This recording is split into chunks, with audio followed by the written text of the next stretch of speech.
Dobrodružství v lese, přátelství zajíčka Huga a Štěpána. Jednou za babiččiným domem, v hlubokém lesním háji, žil malý zajíček jménem Hugo. Hugo byl neuvěřitelně zvídavý a dobrodružný, a proto se mu neustále chtělo objevovat nová místa a poznávat nové věci. Každé ráno se probouzel s úsměvem na tváři a plným srdcem dobrodružství. Ale jednoho dne se vše změnilo. Jednoho jasnějšího dne, kdy slunce zářilo na obloze jako zlatý kotouč, se Hugo rozhodl vydat na výpravu do neznámých koutů lesa. Vzal si svůj malý batůžek, ve kterém měl několik mrkví a svou oblíbenou knížku o dobrodružstvích, a vyrazil na cestu. Po chvíli chůze se ocitl na cestičce, která vedla k velkému stromu s rozložitou korunou. To je místo, kde jsem ještě nebyl, pomyslel si Hugo vzrušeně a rozhodl se prozkoumat tento nový kout lesa. Když přišel k mohutnému stromu, zahlédl pod ním něco zvláštního. Bylo to malé doupě, které vypadalo, jako by bylo vybudováno pro někoho nebo něco hodně malého. Hugo se přiblížil a s napětím se ohlédl dovnitř. V doupěti se skrývala malá ježek jménem Štěpán. Měl drobné, špičaté bodliny a pohled plný zvědavosti. Když uviděl Huga, usmál se a pozdravil ho přátelským pokyvováním hlavičky. Hoj, jsem Hugo. Co tady děláš, Štěpáne, zeptal se Hugo s úsměvem. Jsem tu doma, odpověděl Štěpán s pýchou. Ale co ty? Co tě sem přivedlo? Jsem dobrodruh a rád objevuji nová místa, vysvětlil Hugo. Až jsem došel k tomuto stromu a uviděl tvé doupě. Můžu zůstat chvíli? Samozřejmě, bude mi potěšením mít tvou společnost, řekl Štěpán širokým úsměvem.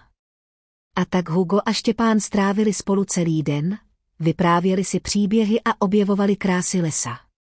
A přátelství mezi nimi rostlo, jako stromy kolem nich. Ale ani jeden z nich netušil, že se blíží dobrodružství, které ještě nikdy nezažili. Když slunce pomalu začalo klesat k obzoru a les se začal pomalu zahalovat do šerého soumraku, najednou se ozvalo tiché hlasité tupé dupání. Hugo a Štěpán se na sebe podívali s rozpaky. Co to je, šeptal Hugo s napětím v hlase. Nejsem si jistý, ale tohle zaslechnutí je mi cizí, odpověděl Štěpán s jistou dávkou nervozity.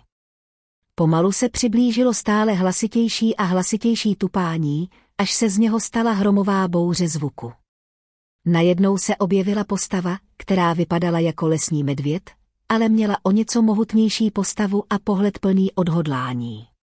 Byl to velký vlk. Hugo a Štěpán se na sebe zarazili pohledy plné strachu. Co teď udělají? Vlk se přiblížil k jejich doupěti s nebezpečným pohledem a chlupy na zádech vztyčenými jako špičky hradby. Jeho oči zářily divokou touhou a napětí bylo cítit ve vzduchu. Kdo jste a co tady děláte, zavčel vlk s hlasem, který zněl jako hromový úder. Hugo se snažil potlačit svůj strach a odpověděl co nejpevněji, i když mu hlas trochu klepal, jsme jen malí přátelé, Hugo a Štěpán. Procházeli jsme se lesním hájem a objevili jsme toto místo. Promiňte, pokud jsme se dostali na vaše území, nechtěně jsme vás rušili. Vlk na ně chvíli upřeně zíral a pak se jeho tvář změkčila. Omlouvám se za mé chování, řekl vlk mírněji. Jsem Alfa, ochránce tohoto lesa, a mé povinnosti jsou chránit jeho obyvatele. Měl jsem obavy, že jste nějaké nebezpečí. Ale teď vidím, že jsem se mýlil. Hugo a Štěpán se uvolnili, když zjistili, že vlk není jejich nepřítelem. Společně strávili zbytek večera posloucháním příběhů, které Alfa vyprávěl o historii lesa a jeho obyvatel. A tak jejich dobrodružství pokračovalo novým a neočekávaným směrem. Po večerních rozprávkách se Alfa rozhodl provést Huga a Štěpána krásami lesa za soumraku. Vedl je po tajemných stezkách a ukázal jim skrytá místa, o kterých většina zvířat ani nevěděla. Prošli kolem tichého jezera, kde se lesní zvířata chladila v horkých letních dnech, a podél potoka, jehož voda klidně šuměla mezi kameny. Alfa jim také ukázal starobylou jeskyni, ve které se údajně ukrývaly poklady dávných dob. Hugo a Štěpán byli fascinováni krásami lesa a vděční, že mohou prozkoumávat tyto nové místa pod vedením Alfy. Během této dobrodružné procházky se jejich přátelství prohloubilo a v srdcích všech tří zvířat se zrodila nová pouto. Když se vrátili ke Štěpánovu doupěti, Alfa se zastavil a pohlédl na své nové přátele s úsměvem.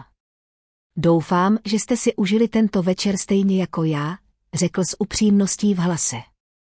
Až se zase někdy setkáme, rád vás provedu dalšími částmi našeho krásného lesa.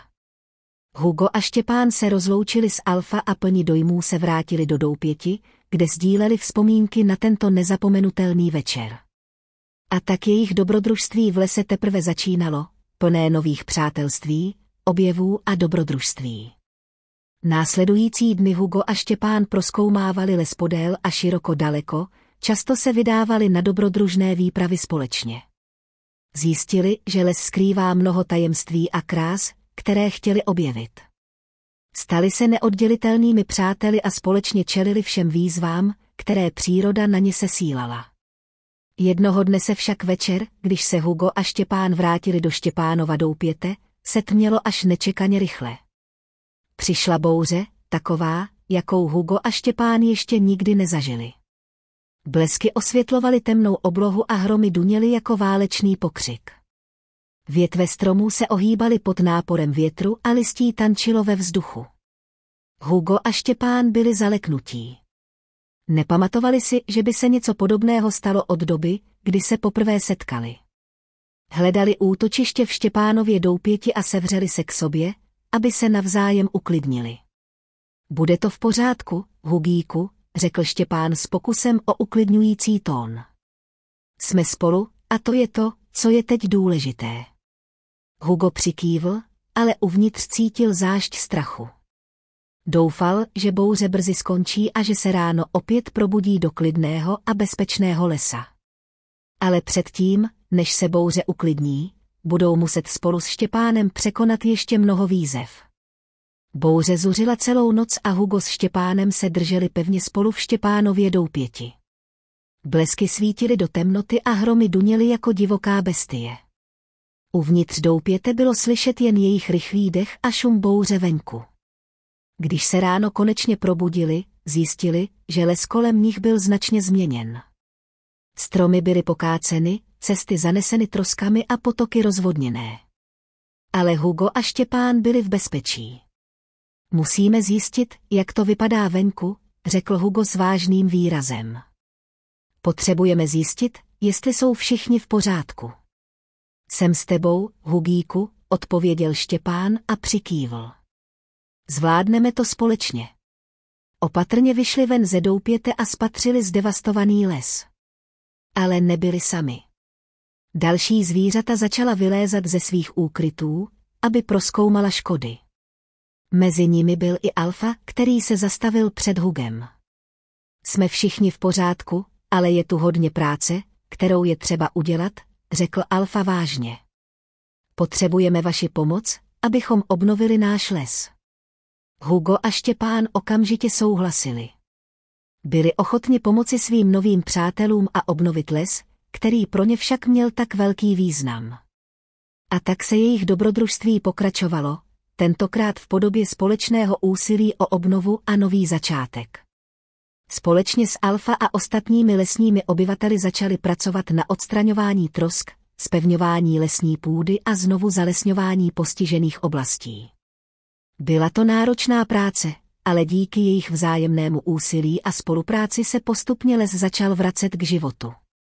Během obnovy lesa se Hugo, Štěpán a Alfa stali ještě těsnějšími přáteli.